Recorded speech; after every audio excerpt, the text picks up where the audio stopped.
If you're watching this video, you're way past the basics. So you already know before portfolio allocation even becomes relevant, we have to make sure we actually select the right broker, like Vanguard, Charles Schwab, Fidelity. Then within the broker, we have to select the accounts. And that could be obviously an IRA, a taxable brokerage, maybe a 401k from your workplace, maybe a 529 through a state plan. There's multiple different accounts, and that is the tax diversification piece. But then within the actual investment accounts, we have to look past that into actual portfolio allocations. And that's what this video today will be about. So that was a recap of what you should know by the time you're watching this video. Also, before we get started with the video today, go ahead and click the subscribe button so you can see more videos like this every single Monday from myself. The first step of portfolio allocation that you need to look into is what type of investor are you, or more so, what type of person are you?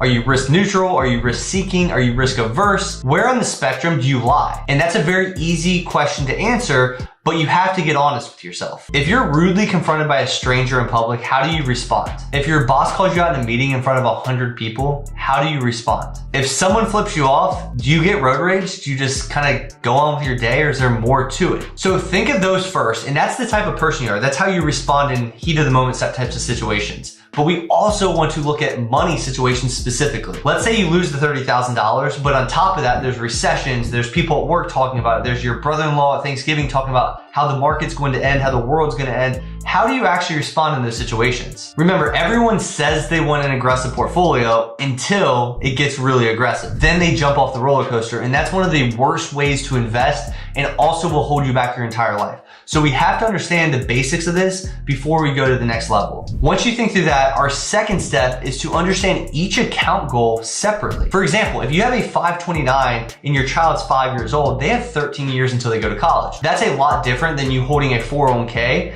and knowing you won't retire for another 20 to 30 years. There's a lot on the spectrum to consider, especially when it comes to investing. So you have to be aware every account is going to have a specific goal. And if you open an account just with the intention of investing without a goal, then you've already missed the most critical piece of the puzzle. Get out a piece of paper now and list every single account and account goal and specific timeline for those goals right this second. When will you actually touch the money? Also, what will you need it for and how much? These questions will all be answered throughout this framework. A quick rule of thumb for retirement accounts is 120 minus your age equals the allocation that goes to stocks or stock funds. Also, the difference would go to bonds, commodities, real estate, or other investment products, or other asset classes. The third step is to take an investor allocation quiz. I'm gonna have 2 of those in the show notes below, but remember, when you're answering these, you gotta be real with yourself and you gotta be honest. You're probably sitting at your desk on a Friday morning drinking coffee, answering these in a really good state of mind. But remember, these questions that you're answering to are when you're in a bad situation or bad state of mind typically, and so you have to be honest with yourself throughout this entire process. You will wanna perform this quiz on each account. As we learned in step 2, is every account has its own goals. And also, your risk profile may change based on the timeline or time horizon that you have. But these 2 quizzes are gonna help you understand and hone in on your allocation that should be coming soon. The 4th step is to make the official changes, because once you understand this and you understand the allocations in which you can get to,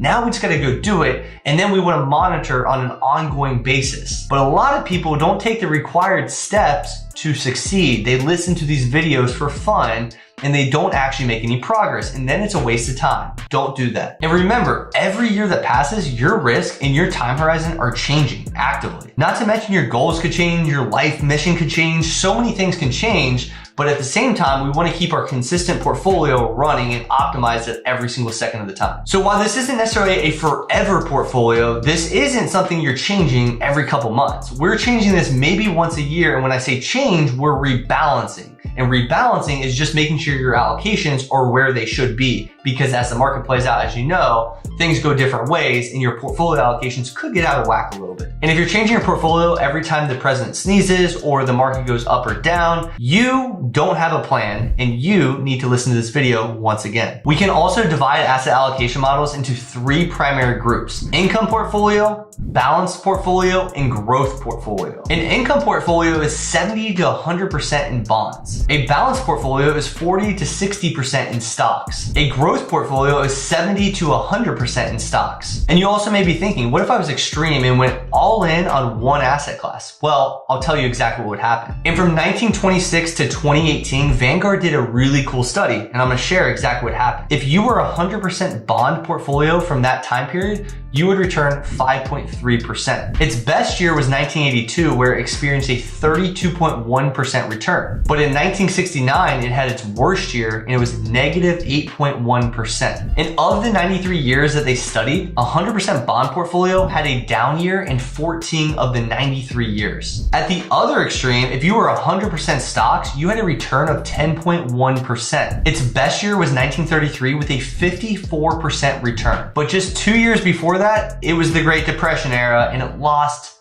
43%. And this 100% stock portfolio lost value in 26 of the 93 years. So stocks in the long term experience great returns, but they also experience a lot of volatility, which a lot of investors aren't prepared for. The decision investors need to make are making sure their goals are taken care of, their risk tolerance is within, and they meet their financial goals. It's as simple as that, and don't overcomplicate. And for long-term retirement investors, a growth portfolio probably makes the most sense. In whatever asset allocation model you select, you need to do another deep dive. So let's look at 3 simple allocations that we can implement using income, growth, or balanced. The first one is a one fund portfolio. You can implement this asset allocation model using one fund, something like a target date retirement fund. And most 401k plans offer a target date retirement fund. The ones that say target date retirement 2045, target date retirement 2055. That is the year in which you're about to retire. And there's 2 specific benefits of using a fund like this. So the fund's gonna take your money and put it in different asset classes depending on your age and when you're gonna retire. And this would generally be domestic, international, small, mid, large cap, all over the board, plus other assets like bonds or real estate or commodities. And as you near the retirement date, because it knows your age and when you're about to retire,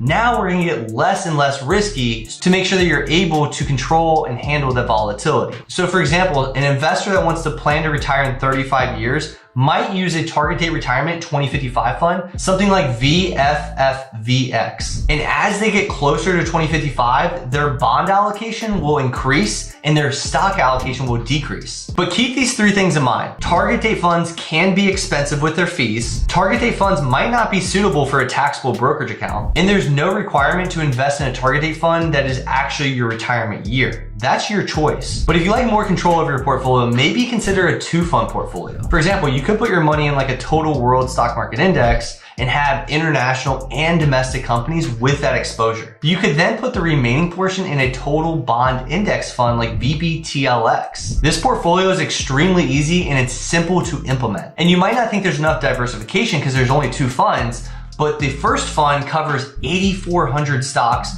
and the second fund, which is the bond fund, covers 9,000 companies. So by default, we actually have a ton of diversification. In some cases, it might actually be too much. Also, using a Vanguard approach, you could do a 3-fund portfolio using VTSAX, VTIAX, and VBTLX. Or if you're with Fidelity, FZROX, FZILX, and FXNAX. But remember, stick with your broker because there will be a $75 transaction fee if you purchase Vanguard index funds on Fidelity and vice versa. Let me repeat that. There will be a $75 transaction fee if you buy Vanguard index funds like VTSAX on Fidelity's platform. So we talked a lot about low-cost index funds, but I want to make sure you understand how to implement for you. And keep in mind the importance of fees. As a general rule of thumb, I don't select any investment products that have over 20 basis points or 0.20% in fee structure for their expense ratio. Let's say I'm 30 and I want a growth portfolio in my IRA. And I've decided I want to spread my risk across the global economy. So how would I actually put this together? So maybe my portfolio consists of this: a total US stock market index of 60%, a total international stock index of 15%, a US real estate fund of 10%, a US small cap value fund of 10%, and a total US bond market fund of 5%. So this portfolio spreads my risk out across the entire global economy with 85% equities, 10% real estate, and 5% in bonds. And remember, this is my growth portfolio, so 70 to 100% should be in equities. And I have achieved that with this model at 85%. The key is not to make investing too complex. The easier this is and the more simple-minded approach it is, the better your results are gonna be. And within your accounts, here are some really good rules of thumb to follow. Choose 1 to 5 index funds or ETFs and diversify. Turn on dividend reinvestment. Set up automatic investments, one of the most critical steps of the whole entire game. And don't sell anything until you plan to retire and withdraw that money. If you have this entire framework from the beginning of this video to now, it's hard to mess that up. So I hope this made your investing simple. It should be a simple game. Investing that's complicated usually loses a lot of money. Investing that's simple always wins. Simple scales, fancy fails. It is a very tried and true principle, and it's a very easy concept to understand once you actually apply it to your life. And now life becomes easier and you're building compound interest on autopilot over a long period of time versus what you used to be doing maybe, which is paying interest. Now we want to gain the interest over a long time. If you have any questions about this video or other things, feel free to put the comments below. I will make sure I get back to you, and I will see you next Monday.